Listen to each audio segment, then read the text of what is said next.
Hi viewers, Andhra Pradesh రాష్ట్ర రాజకీయాలు రోజురోజుకి కొత్త పుంతలు తొక్కుతున్నాయి. సీఎం చంద్రబాబుకు జగన్కు మధ్య హరికృష్ణ రావడం ఆసక్తిగా మారింది.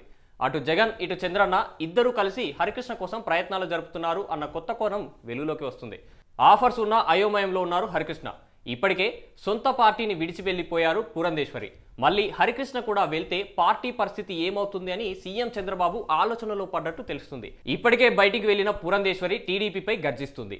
ఇక హరికృష్ణ కూడా టీడీపీకి దూరం అయితే పార్టీ వీక్ అవుతుందని గ్రహించిన చంద్రబాబు హరికృష్ణకు తిరుమల తిరుపతి దేవస్థాన చైర్మన్ పదవిని ఇచ్చి హరికృష్ణను కాపాడుకోవాలి అనుకుంటున్నట్లు తెలుస్తుంది.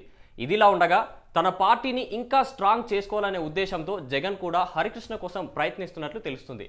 హరికృష్ణ తన పార్టీలోకి ముందడుగు వేస్తే టీడీపీ పార్టీ వెనకడుగు వేస్తుందని భావించి తన పార్టీలోకి వస్తే డిప్యూటీ సీఎం పదవిని హరికృష్ణకు ఇస్తాడన్న మాట రాజకీయ వర్గాల్లో చక్కర్లు కొడుతుంది.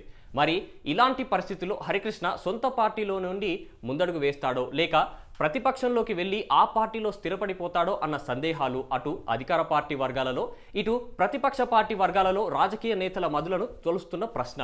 ప్రస్తుతం దీని గురించే అందరూ చర్చించుకుంటున్నట్లు తెలుస్తుంది. ఇది ఆంధ్ర రాజకీయ వర్గాల సమాచారం. మొత్తానికి అప్పట్లో జూనియర్ ఎన్టీఆర్ తెలుగుదేశం పార్టీలోకి వస్తాడు అని కాదు సొంత పార్టీ పెడతాడు అన్న వార్తలు కొంచెం సద్దుమనగానే హరికృష్ణ గురించిన వార్తలు బయటికి రావడం విశేషం. ఈ వార్తలన్నీ ఎలా ఉన్నా వీటిపై హరికృష్ణ గారు ఇంతవరకు ఎలాంటి స్పందన ఇవ్వలేదు. ఈ వీడియో మీకు నచ్చినట్లయితే లైక్ చేయండి, షేర్ చేయండి, కామెంట్ చేయండి, సబ్స్క్రైబ్ చేయండి. Thanks for watching. Like and subscribe Eagle Media Works.